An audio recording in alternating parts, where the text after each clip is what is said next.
Good morning everyone, selamat pagi. Biarlah kasih Tuhan selalu menyapa Anda dalam keadaan yang luar biasa.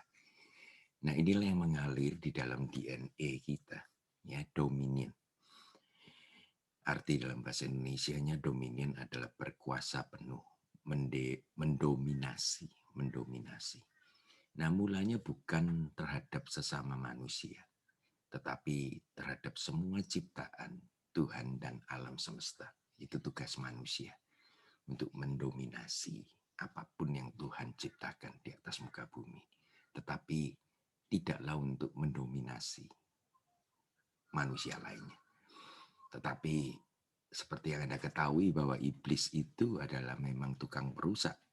Sejak kejatuhan, maka dominasi ini digunakan sebagai alat perusak untuk membuat hati si pencipta, yaitu Allah sendiri, menjadi sengsara, ya, merana. Kejadian 3:16 mengatakan demikian. Namun engkau, bicara kepada Hawa, namun engkau akan birahi kepada suamimu dan ia akan berkuasa ke atasmu. Ini tidak bicara tentang nafsu birahi, ini bukan bicara tentang perkara rajang ataupun seksual. Tetapi justru bicara tentang sifat wanita yang ingin mendominasi, menjadi kepala, ya, menjadi ciptaan pertama.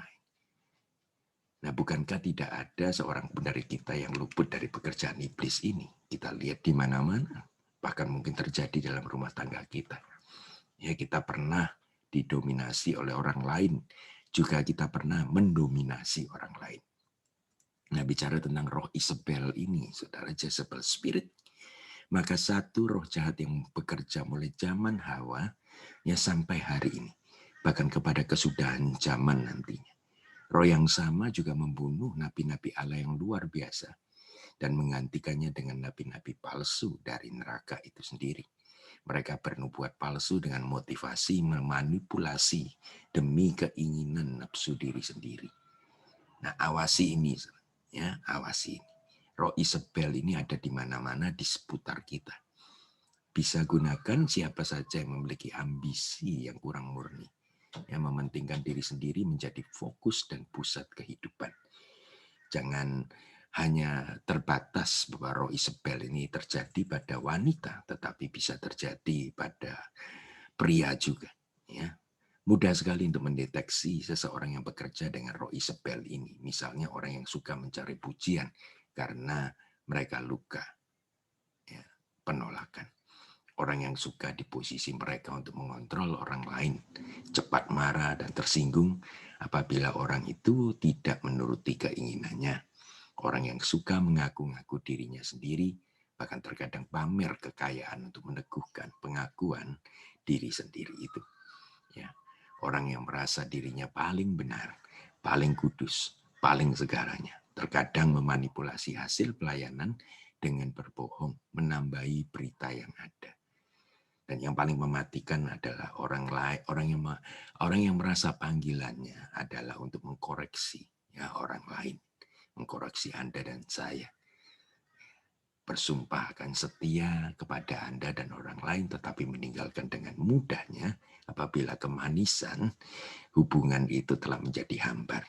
Yang menghukum orang lain dengan penalaran tidak bisa berubah.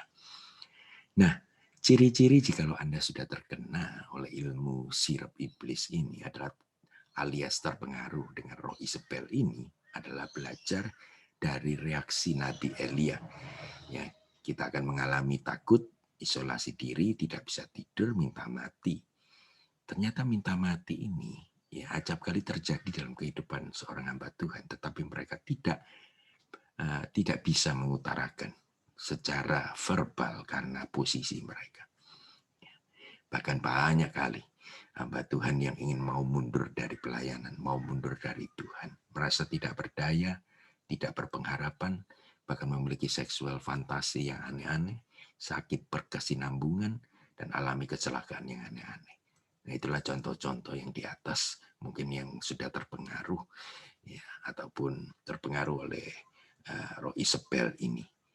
Nah, ayat 20, Wahyu, bagaimana tindakan Anda jikalau ada orang di sekeliling Anda bergerak dengan roh Isabel ini? Nah, tindakan kita kalau ada di sekitar kita nih yang bergerak dengan roh Isabel.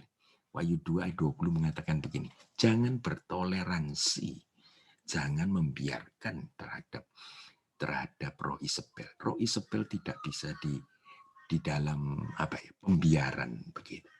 Anda bisa bicara baik-baik ya terhadap individu ini, tapi janganlah terpengaruh oleh roh mereka. Jauhkan mereka dari hubungan Anda dan jemaat Anda. Lihat sampai bertobat benar, barulah Anda bisa menerima orang itu kembali. Anda harus bertobat juga. Ya, ayat 21 dari Wahyu 22 itu adalah Anda harus bertobat juga oleh karena menerima pengaruh dan percaya kepada pertenungan roh Isabel ini. Ayat 25 dari Wahyu 2, Anda kembali beriman percaya kepada Yesus terlebih daripada kenyataan dan keadaan yang ada. Itu akan membebaskan Anda dari pertenungan Isabel. Yohanes 4 ayat 4 saya tinggalkan sebagai takeaway, sebagai satu kekuatan pada pagi hari ini. Kamu berasal dari Allah, anak-anakku, dan kamu telah mengalahkan nabi-nabi palsu itu. Sebab roh yang ada di dalam kamu lebih besar daripada roh yang ada di dalam dunia. Memang di sekeliling kita banyak orang yang beroperasi di dalam roh Isabel, tetapi janganlah takut, janganlah gentar, janganlah menyerah. Sebab roh yang di dalam kita lebih besar daripada roh yang ada di dalam dunia ini. Tetaplah kuat, tetaplah teguh dalam iman percaya Anda.